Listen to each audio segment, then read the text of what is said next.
WBT 305 মারুতিদের লাল রঙের। হ্যাঁ, আমি ওনাকে কল দিয়ে আনিয়েছিলাম। আমার ছোট ছেলেটার শরীর খারাপ, তাই ওনাকে দেখতে নিয়েছি। সিজন চেঞ্জ হচ্ছে, তার জন্য ওর একটু জ্বর, একটু কাশি, আর তার সাথে ট্রান্সফারটা বেড়েছে। এই তো, এই তাহলে আমার ঠিক কি যে তোমরা আজে বাজে কথা বলছো না, তোমরা কিন্তু গুজব ছড়াচ্ছো। হ্যাঁ, তোমরা গুজব ছড়াচ্ছো। আরে নিবন্ধা ঠিক কয় তোরা আমরা নাকি গুজব ছড়াইতাছি। দেখো, বেশি বাড়াবাড়ি করো না।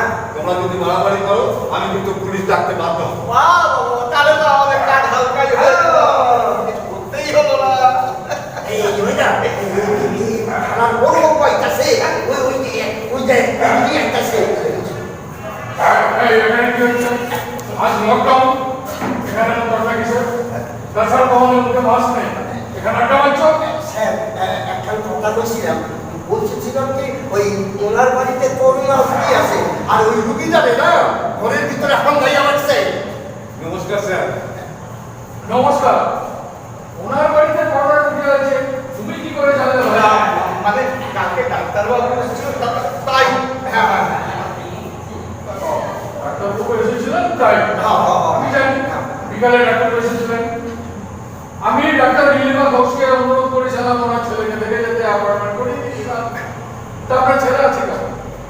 ভালো আছে স্যার। আচ্ছা আচ্ছা উনি বললেন ভয়ের কিছু নেই। আচ্ছা ওনার শরীরে, আমার ছেলের শরীরে আচ্ছা করোনার কোনো উপসর্গ নেই। একটু রেস্টে থাকতে বলেছে, আর কয়েকটা ওষুধ লিখে দিয়েছে। তাই আমি এই ওষুধগুলো আপনি যাচ্ছি। ঠিক আছে ঠিক আছে। আচ্ছা স্যার। নিয়ে আসুন স্যার, আপনার সঙ্গে কিছু কথা বলবো। আচ্ছা ঠিক আছে আসি স্যার। আশেপাশে পুজোর ঘটনা না। তাছাড়া আজকে লকডাউন চলছে, তোমরা মাস্ক না করে এখানে ঘুরে বেড়াচ্ছ। তোমাদের ঘরে যদি আমি রকামে ঢুকিয়ে দিই, একটা একটা করে টেস্ট কেমন হবে? ভুলে গেছে। হাবিলদার, একটা করে মাথা দিলাম। দাঁড়াও দাঁড়াও, করে নাও।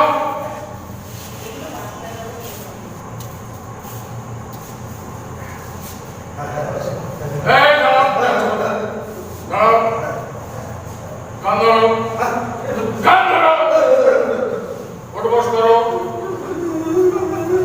ওঠো বস করো বলছি, করো ওঠো বস, ওঠো বস করো।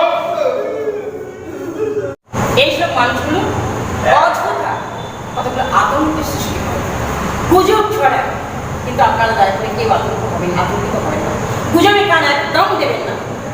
আমি একটু ডাক্তার শুনুন, আপনাদের প্রতিবেশী যদি কেউ করোনা পজিটিভ হয়ে থাকে, তাহলে আপনারা পালা করে নিত্য প্রয়োজনীয় জিনিস তাদের বাড়িতে পৌঁছে দিন, তাদের সঙ্গে ফোনে যোগাযোগ রাখুন, তাদেরকে বলুন তারা যেন খোলা ছাদে একটু হাঁটাচলা করে, ভালো ভালো গল্পের বই পড়ে, তাহলে তাড়াতাড়ি সুস্থ হয়ে যাবে।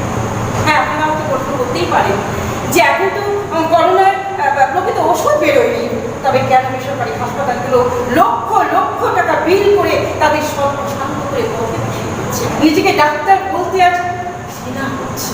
যদি আপনারা কেউ করোনা পজিটিভ হন, তাহলে ডাক্তারদের পরামর্শ অনুযায়ী চলবে, একটু সতর্কতা অবলম্বন করবেন। আর সেই সম্পর্কে আমি আপনাদের একটু বলছি, একটু শুনুন। তোমরা হাত ধরো, প্রতিজ্ঞা করো আর অকারণে বাইরে